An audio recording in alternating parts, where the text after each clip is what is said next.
Good morning, everyone. Velma Gardens here, also known as the Velminator. This is day 49 of 365 days.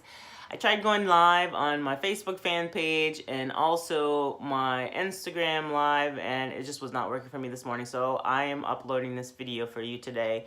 And we are doing a summarization of, we're just summarizing all of the things that we were talking about to this point up until up for journaling. So one of the things that we had begun to speak about was choosing the proper journal that you know that you will actually sit down and write in. And my thing is, like, your thoughts are important enough to actually sit down and write them down. And if you haven't started trying to journal yet, I would love for you to just send me a DM and tell me why. Even if you're just not interested. If you're just not interested, A, you probably would not be watching these videos at all. And B, maybe there's just a blocking point that's stopping you from sitting down and just writing down your thoughts and trying it out for 30 days and see if it does anything different for you. And as I always say, don't take my word for it. You have to try new and different things to be able to see if it can help change anything for you, because journaling can be very therapeutic, and it can be a way of just you vomiting your thoughts, for lack of a better word, just giving yourself an upheaval that you may need. And you don't necessarily have to be able to access more creativity, because I know a lot of creatives that really lean heavily on journaling, but it really helps connect the dots of other things that may be going on in your life.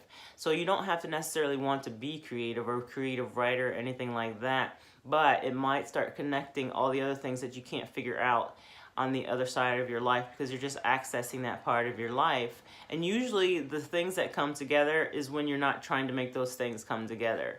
And it's in those creative moments, like the writing or using that other part of your brain that you're not so used to using. That's when things start to really, the answers tend to really come to you in that way. I would say start with 5 minutes a day. Start with something that you're going to start with and keep up with for an extended amount of time, just to be able to see if it's worth you trying it. As simple as being committed could be your answer, because you're only going to do the things that you are committed to. Like, for instance, think of the things that you're already committed to, that you know you're going to do every single day. One of those things is probably showing up at your job. One of those things is probably brushing your teeth. Like, those are thoughtless things anymore, because you're beyond committed to those things. You may need a break from them, not brushing your teeth, but you may need a break or something like that every now and again.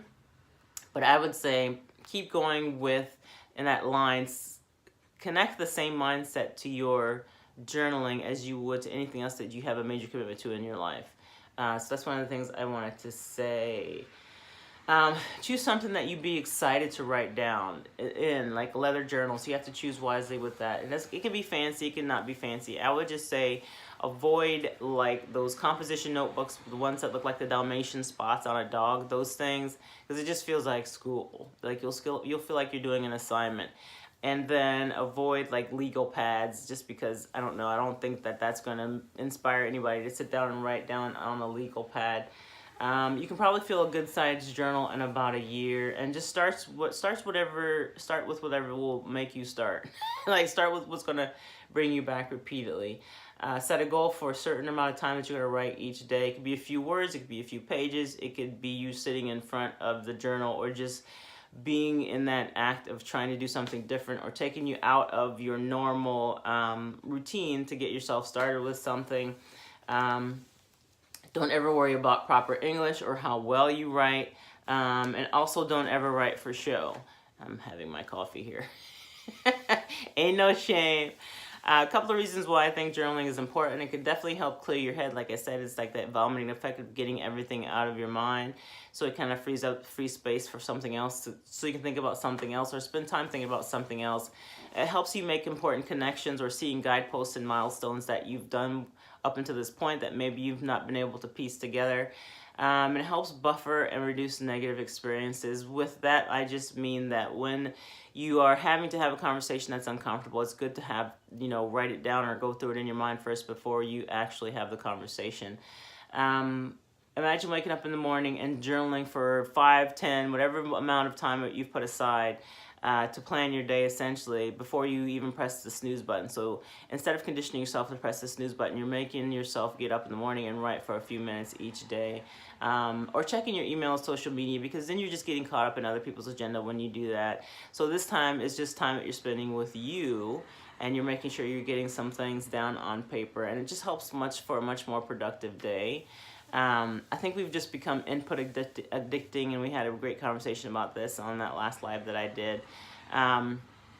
You've just become input addicting in those little small doses of dopamine every single time you either get a like or an email or whatever the hell makes you feel important. Those things tend to matter less and less, especially the more that you start to journal. So try not to react to other people's agendas. Try to cut down on your screen time. Maybe that's just me, but I don't like to spend a lot of screen time unless I absolutely have to.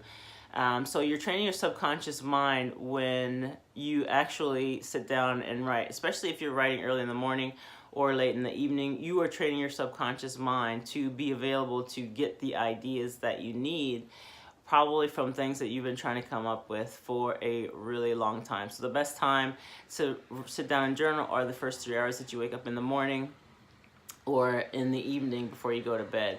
So that's why it's essential that you write in your journal as part of your morning routine, and you review your life vision, goals, and the big picture of your life, and it helps solidify your goals, especially the more often that you sit down and write them down over and over again. They just become part of who you are, and then, especially in your subconscious mind, and then they become the foreground in your life. So what plays in the background becomes the foreground in your life.